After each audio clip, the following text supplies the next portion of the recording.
예. 대통령 경호처 자소서 준비 강의를 시작하도록 하겠습니다. 2026년 항목에 어떻게 대응하는 게 좋을지를 좀 보려고 생각하고 있습니다. 뭐 일부 이미 다 쓴 부분도 있고 하지만 그래도 한번 좀 생각해 보는 걸로 좀 하면 좋을 것 같습니다. 그래서 우리가 자소서 작성 항목, 지원 동기와 성장 목표, 역량, 핵심 가치, 갈등, 어려움을 극복한 경험들. 그래서 상당히 똑같습니다. 자소서도 항목이 이 사람들이 듣고자 하는 바가 뭔가를 또 고민해야 되는 거죠. 듣고자 하는 바가. 이 사람이 나에 대해서 뭘 알고 싶지? 여기에 대한 답이 돼야 된다는 얘기입니다.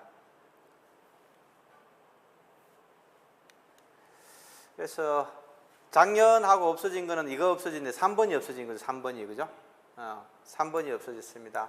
국내외 이슈 중 중요하다고 생각하는 한 가지를 선택하여 자신의 견해를 서술해 주시기 바랍니다. 이게 없어지는데 이거는 뭐 면접에 물어보면 되니까 간단하다는 거죠. 이 꼭 썼다 해서 이게 뭐 어마어마하게 중요하다고 생각하지 않는 거고 이거는 또 그냥 잠깐 뭐 질문 한 번만 던지면 되는 거니까.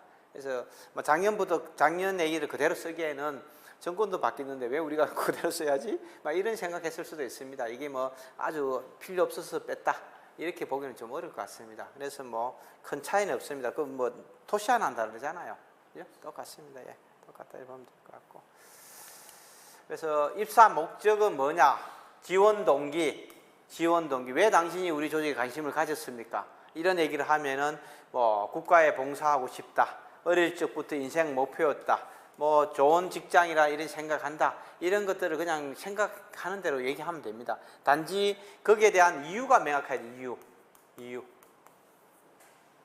국가에 봉사한다는 게 뭔가 당신의 입장에서 충성이라는 게 도대체 뭔가 이런 것들이죠. 대통령이 아니라는 것이 국가에서 미치는 영향이 뭔지 어떤 의미를 갖고 있는지 본인의 인생하고 어떤 관계가 있는지 이런 부분을 좀 듣고자 하는 거죠. 나중에 면접과도 똑같습니다. 본인들이 쓴 자소서를 가지고 읽어보면서 면접 질문을 뽑기도 하고 또 묻고 그 내용하고 본인들이 답변하는 내용이 뭐가 차이가 있는지를 보는 거죠. 그래서 자기가 뭘 썼는지도 몰라. 이러면 안 된다는 거죠. 최소한 그거 저장하고 있어야 됩니다. 자기가 뭐 썼는지 모르고 오는 사람도 많아요. 미쳐버리는 거지. 면접관 입장에서는. 그런 부분이 좀 있어야 되고 장기적 목표입니다. 뭐 도전적인 삶을 살고 싶다.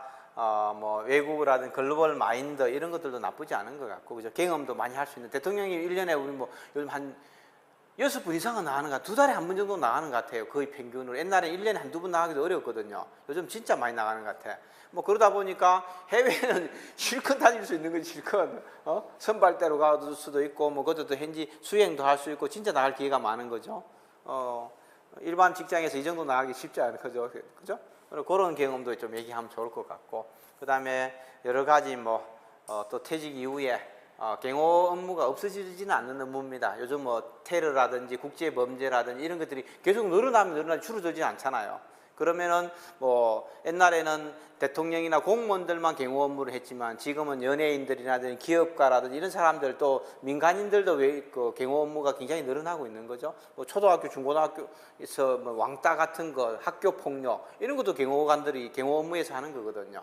뭐 그러다 보면은 굉장히 많이 늘어나는 거죠. 가정 폭력이라든지 뭐 요즘 상속 갈등, 상속 갈등도 많이 일어나더라고요. 그런 데서 또 보호받는 이런 것들이 영역이 다양한 거죠. 옛날처럼 대통령이라든지 소수의 공무원만 대상이 아니라는 얘기입니다. 그리고 또 선거하다 보면 선거 후보들도 경호 업무가 크잖아요. 또 그 대통령 후보자라 이런 거 가서 선거 가서 팀에 뛰면 또 그 팀들이 그대로 수행팀을 해가지고 또 당선되면 청와대 들어가는 거죠. 그게 딱 코스거든, 코스요. 그래서 지금도 선거하고 있지만 선거 후보들 뭐 시장 군수 정도는 뭐 별로 신경 안 쓰지만은 도지사급 이상 되면은 뭐 서울시나 뭐 강력시 정도면은 수행팀 별도로 붙거든요. 그래서 그런 거 보면은 제가 봤을 때는 굉장히 경호 업무의 수요는 늘어날 수밖에 없다.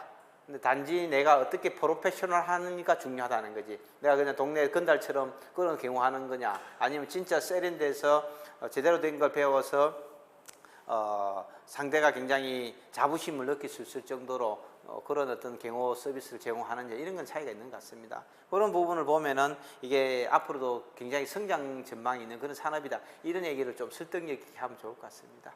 그런 얘기들을 좀 하면 좋을 것 같고요. 자신의 역량이라는 게 뭐냐? 나는 태어나서부터 지금 출생에서부터 지금 26살부터 30살까지다. 이 과정 속에서 초등학교, 중학교, 고등학교, 대학교 이런 걸 오면서 내가 어떤 생각을 가지고 어떤 경험들을 하고 살아왔는지 이 얘기를 해야 되는 거지. 어느 날 갑자기 내가 대학 졸업하고 나서 할 일이 없어가지고 경호처 가야 되겠다. 갑자기 생각이 탁 나더라. 이런 얘기하면 안 된다는 거죠.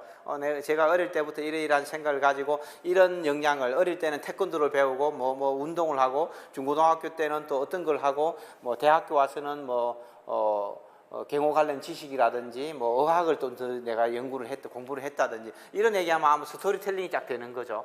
그게 좀 길으면 길수록 유리합니다. 길면 길수록. 내가 대학교 때 경호관이 되겠다 생각했던 사람보다는 중고등학교 때 된 한 사람, 중고등학교 때부터는 초등학교 때부터 그런 생각을 가지고 자기 마인드셋을 만들면서 꾸준하게 노력해왔던 사람은 들어와서 퇴사할 가능성이 낮다고 보는 거죠. 그래서 그런 얘기들을 좀 열심히 해주면 좋을 것 같고요. 그 다음에 지식. 사실 경호학과 졸업해서 4년 동안 배우는 지식이라는 게 그렇게 많지 않습니다.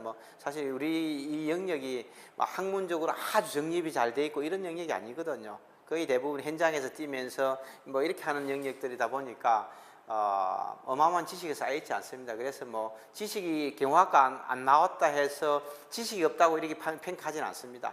본인들이 그런 관련된 책들을 읽고 일정하게 고민하고 여러 가지 스토리 정도만 알면은 이 친구 경호학과 나온 것보다 더 많이 알고 있네 이런 인식을 얼마든지 심어줄 수 있습니다. 그래서 내가 경호학과나 경찰이나 경찰행정학과를 전공하지 않았다 해서 지식적으로 불리할 거라고 생각할 필요는 없다는 거죠.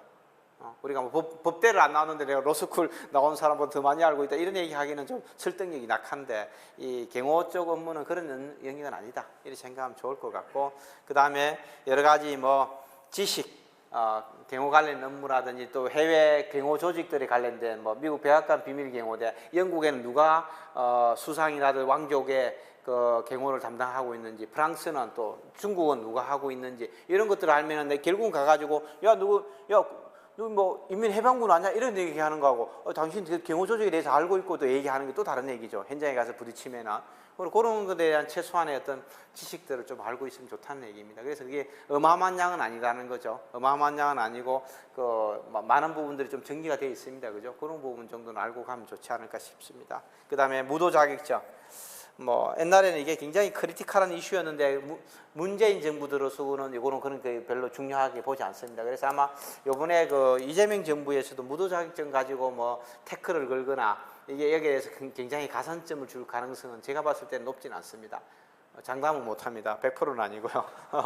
개인적인 생각일 뿐입니다. 개인적인 생각인데 그렇게 갈 가능성이 높다 이렇게 보여지고, 자격증, 외국어 실력, 영어도 스피킹 정도를 조금 할 수 있고 회화 정도만 하면은 크게 문제가 되지 않지 않을까 싶습니다. 아주 뛰어난 네이티브 수준의 영어를 요구하지는 않는다는 얘기입니다. 그럴 가능성도 거의 없고요. 그래서 이 부분들 중에서 한두 가지 정도가 자기가 좀 킬링샷이라고 얘기할 수 있을 만큼 딱 자신 있게 확신을 가지고 얘기하면은 좀 설득이 훨씬 더 유리할 거라 보여집니다.